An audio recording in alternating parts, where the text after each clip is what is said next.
Hello guys, welcome back to YouTube channel electrical stuff for you. दोस्तों, आज की हमारी इस वीडियो का टॉपिक है कि टाइप्स ऑफ ट्रांसफार्मर क्या होते हैं। दोस्तों, आपसे इलेक्ट्रिकल इंटरव्यू के क्वेश्चन में ऐसा सवाल जरूर पूछा जाता है कि आप ट्रांसफार्मर के टाइप्स बताओ। तो दोस्तों, मैक्सिमम बच्चे करते क्या है, वो सिंपल दो ट्रांसफार्मर के टाइप्स बताते हैं कि एक स्टेप अप ट्रांसफार्मर होता है और दूसरा स्टेप डाउन ट्रांसफार्मर होता है। तो उसमें क्या होता है कि उनका इंप्रेशन अच्छा नहीं बनता और वो सिलेक्ट नहीं हो पाते।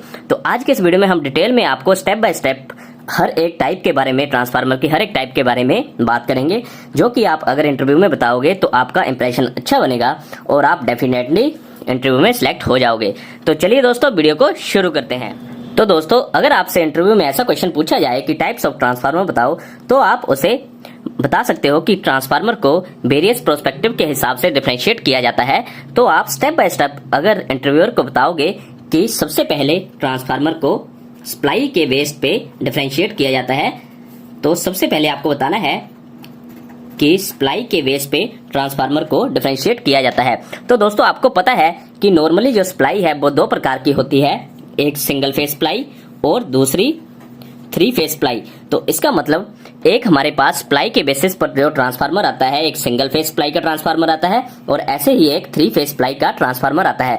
तो आप सिंपल बता सकते हो, on the basis of supply transformer के टू टाइप्स हैं, एक सिंगल फेज ट्रांसफार्मर और दूसरे नंबर पर थ्री फेज ट्रांसफार्मर आते हैं। अब दोस्तों, ऐसे ही फिर दूसरे नंबर पर आप बता सकते हो कि ट्रांसफार्मर को उसके फंक्शन के बेस पर भी डिफरेंशिएट किया जाता है। अब दोस्तों, क्योंकि जो ट्रांसफार्मर है उसके अलग अलग फंक्शन होते हैं, जैसे कि आपको पता है कि ट्रांसफार्मर वोल्टेज को कम से ज्यादा करता है और ऐसे ही ज्यादा से कम भी करता है। तो इस प्रकार से on the basis of function transformer के टोटल तीन टाइप्स हैं, एक स्टेप अप ट्रांसफार्मर, ऐसे ही स्टेप डाउन ट्रांसफार्मर और दोस्तों on the basis of function तीसरे नंबर पर आता है इंसुलेशन ट्रांसफार्मर। अब दोस्तों, आपको इसे भी थोड़ा सा डिटेल में बता देना है कि जो स्टेप अप ट्रांसफार्मर है वो वोल्टेज को कम से ज्यादा करता है, ऐसे ही स्टेप डाउन ट्रांसफार्मर ज्यादा वोल्टेज को कम करता है और insulation transformer basically insulation provide करने के लिए यूज किया जाता है, जैसे मैग्रो वगैरह हो गए। ठीक है दोस्तों। अब दोस्तों, ऐसे ही आप बता सकते हो तीसरे नंबर पर हम ट्रांसफार्मर को उसकी सर्विस के हिसाब से डिफरेंशिएट करते हैं। अब दोस्तों, आपको पता है कि ट्रांसफार्मर वेरियस सर्विसेज प्रोवाइड करता है, तो उस हिसाब से इसे डिफरेंशिएट किया जाता है। अब इस केस में आपको ट्रांसफार्मर की दो टाइप्स होती हैं, एक हमारे पास पावर ट्रांसफार्मर होता है और दूसरे नंबर पर हमारे पास होता है डिस्ट्रीब्यूशन ट्रांसफार्मर। अब दोस्तों, जैसे कि आपको पता है कि जो पावर ट्रांसफार्मर होता है ये हम बड़े बड़े सबस्टेशनों में यूज करते हैं। यहाँ पर हाई वोल्टेज से लो वोल्टेज, हाई वोल्टेज मतलब जैसे मान लीजिए अगर आपके पास 1,32,000 मतलब 132 केवी वोल्टेज आ रही है, तो उसको 33 केवी में कन्वर्ट करता है, जो कि 33 केवी भी एक हाई वोल्टेज है। तो जो ट्रांसफार्मर एक हाई वोल्टेज को थोड़ी कम हाई वोल्टेज में कन्वर्ट करता है उसे पावर ट्रांसफार्मर बोला जाता है। और ऐसे ही जो डिस्ट्रीब्यूशन ट्रांसफार्मर है, दोस्तों आपने अपने घरों के पास दो खंभे के ऊपर ऐसे ट्रांसफार्मर जरूर देखे होंगे, तो उन्हें डिस्ट्रीब्यूशन ट्रांसफार्मर बोला जाता है, जो कि 11,000 वोल्ट को 440 वोल्ट में कन्वर्ट करते हैं और फिर वही सप्लाई हमारे घरों तक पहुंचाई जाती है। तो इस प्रकार से on the basis of service भी ट्रांसफार्मर को डिफरेंशिएट किया जाता है।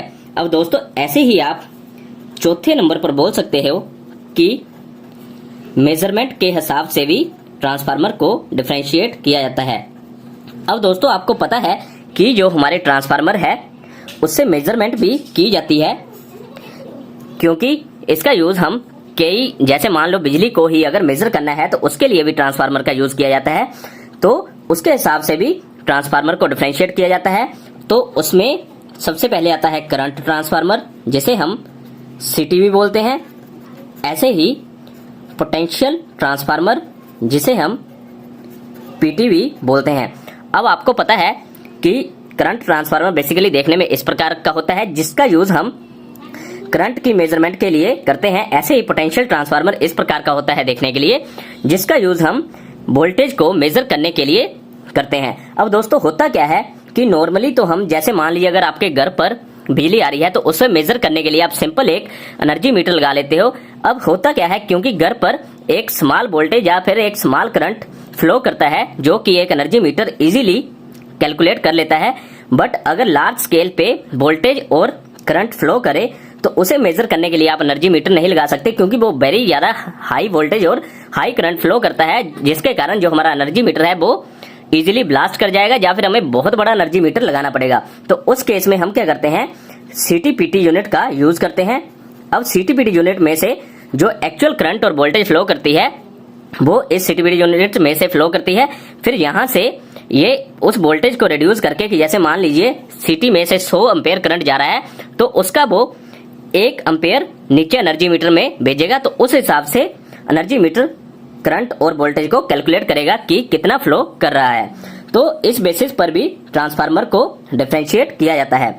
अब दोस्तों इसके बाद आप बता सकते हो कि पहले आपको सारा पता लग गया कि सप्लाई, फंक्शन, सर्विस और मेजरमेंट के बेसिस पर ट्रांसफार्मर को डिफरेंशिएट किया जाता है। अब दोस्तों हम इसके कंस्ट्रक्शन के बारे में बात करेंगे कि ट्रांसफार्मर की कंस्ट्रक्शन की भी अलग अलग टाइप्स हैं, तो उस बेसिस पर भी ट्रांसफार्मर को डिफरेंशिएट किया जाता है। तो 5वें नंबर पर आप बताओगे कि on the basis of construction भी ट्रांसफार्मर को डिफरेंशिएट किया जाता है। तो दोस्तों इसके बारे में आप सब जानते हो कि पहले नंबर पर कोर टाइप ट्रांसफार्मर आते हैं। अब दोस्तों आपको पता है कि ये ट्रांसफार्मर के अंदर कोर होती है, उसमें बाइंडिंग लगी होती है। तो जो कोर होता है उसका डिजाइन अलग अलग होता है, उस बेसिस पर भी ट्रांसफार्मर को डिफरेंशिएट किया जाता है। तो पहले नंबर पर आता है कोर टाइप ट्रांसफार्मर और दूसरे नंबर पर शेल टाइप ट्रांसफार्मर होता है। बेसिकली इनमें डिफरेंस बस यही है कि जो कोर का डिजाइन है वो अलग होगा कोर टाइप ट्रांसफार्मर में, और शेल टाइप ट्रांसफार्मर में कोर का डिजाइन अलग होगा। तो इस बेसिस पर भी इस ट्रांसफार्मर को डिफरेंशिएट किया जाता है। अब दोस्तों ऐसे ही आप इसके बाद बोल सकते हो कि ट्रांसफार्मर को बाइंडिंग के बेसिस पर भी डिफरेंशिएट किया जाता है। अब दोस्तों क्योंकि आपको पता है कि ट्रांसफार्मर के अंदर बाइंडिंग भी होती है, जो कि अलग अलग बाइंडिंग होती है, जैसे सिंगल बाइंडिंग होगी, ऐसे ही हमारे पास सिंगल बाइंडिंग के अलावा 2 बाइंडिंग ट्रांसफार्मर भी आते हैं। इसके बाद हमारे पास 2 बाइंडिंग के अलावा 3 बाइंडिंग और 6 बाइंडिंग के ट्रांसफार्मर अवेलेबल है।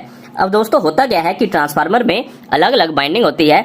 अब इसकी वोल्टेज के हिसाब से हम बाइंडिंग डालते हैं कि अगर बड़ा ट्रांसफार्मर है तो हम बाइंडिंग्स बढ़ा देंगे, कि मतलब अगर लार्ज वोल्टेज मतलब लार्ज कैपेसिटी का जैसे हाई केवीए का ट्रांसफार्मर होगा तो हम उसमें 6 बाइंडिंग का ट्रांसफार्मर लगा देंगे, और ऐसे ही अगर कम कैपेसिटी का ट्रांसफार्मर होगा तो उसमें हम सिंगल बाइंडिंग का ट्रांसफार्मर भी लगा सकते हैं। तो इस बेसिस पर भी ट्रांसफार्मर को डिफरेंशिएट किया जाता है।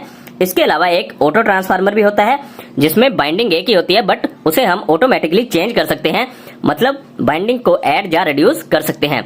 तो इस बेसिस पर भी ट्रांसफार्मर को डिफरेंशिएट किया जाता है। अब दोस्तों इसके बाद आप बोल सकते लास्ट पार्ट है, उसके बेसिस पर भी हम ट्रांसफार्मर को डिफरेंशिएट करते हैं, वो हमारे पास है बेस्ड ऑन कूलिंग। अब दोस्तों आपको पता है कि ट्रांसफार्मर एक स्टैटिक डिवाइस है। अब वो जैसे कि वोल्टेज को कम या ज्यादा करता है तो उसमें से लार्ज करंट फ्लो करता है, जिसके कारण क्या होता है कि उसकी बाइंडिंग बड़ी ज्यादा गर्म हो जाती है। तो उसकी कूलिंग के लिए हमें कुछ ना कुछ करना पड़ेगा, तो उसके बेसिस पर भी हम ट्रांसफार्मर को डिफरेंशिएट करते हैं। तो दोस्तों उसमें 2 प्रकार के ट्रांसफार्मर आते हैं। एक हमारे पास है ड्राई टाइप ट्रांसफार्मर, और दूसरे नंबर पर हमारे पास आता है दोस्तों ऑयल टाइप ट्रांसफार्मर। अब दोस्तों ड्राई टाइप या ऑयल टाइप का यूज सिर्फ ट्रांसफार्मर की कूलिंग के लिए ही किया जाता है। तो ड्राई टाइप ट्रांसफार्मर जैसे आपने छोटे छोटे ट्रांसफार्मर देखे होंगे, तो उसकी कूलिंग के लिए कोई एक्स्ट्रा हम मटेरियल यूज नहीं करते, तो सिंपल वो ऑटोमेटिकली नेचुरल एयर से कूल हो जाते हैं, क्योंकि वो छोटे ट्रांसफार्मर होते हैं, तो इसीलिए उसे ड्राई टाइप ट्रांसफार्मर बोला जाता है। और ऐसे ही जो लार्ज ट्रांसफार्मर होते हैं, जैसे मान लीजिए आपका डिस्ट्रीब्यूशन ट्रांसफार्मर है या पावर ट्रांसफार्मर है, क्योंकि इसमें से लार्ज कैपेसिटी का लोड यूज किया जाता है, तो ये ज्यादा गर्म होते हैं, तो इसको हमें ठंडा करने के लिए एक्स्ट्रा मटेरियल का यूज करना पड़ता है। तो उसके लिए हम ऑयल का यूज करते हैं, जो कि एक ट्रांसफार्मर ऑयल होता है, जो कि बाइंडिंग में से सर्कुलेट करता है और उन बाइंडिंग्स को ठंडा करता है। तो ऑयल टाइप ट्रांसफार्मर इस प्रकार से काम करता है। तो आप बता सकते हो कि कूलिंग के बेस से भी ट्रांसफार्मर को डिफरेंशिएट किया जाता है, जो कि 2 प्रकार के होते हैं, एक ड्राई टाइप ट्रांसफार्मर और दूसरे नंबर पर ऑयल टाइप ट्रांसफार्मर। तो दोस्तों आपको पता लग गया होगा कि टोटल 7 टाइप्स है जिसके बेसिस पर ट्रांसफार्मर को डिफरेंशिएट किया जाता है। तो अगर आप इंटरव्यू में इस प्रकार से आंसर दोगे तो आपका बहुत ही अच्छा इंप्रेशन पड़ेगा, और डेफिनेटली है कि आप सिलेक्ट भी हो जाओगे। तो दोस्तों अगर आपकी कोई भी क्वेरीज हो तो आप कमेंट सेक्शन में कमेंट करके पूछ सकते हो। तो दोस्तों आई होप आपको ये वीडियो अच्छी लगी होगी और यूजफुल लगी होगी। अगर आपको ये वीडियो अच्छी लगी हो तो इसे लाइक और शेयर जरूर करें और ऐसे ही और वीडियोस के लिए मेरे चैनल को सब्सक्राइब जरूर कर लें। Thank you guys.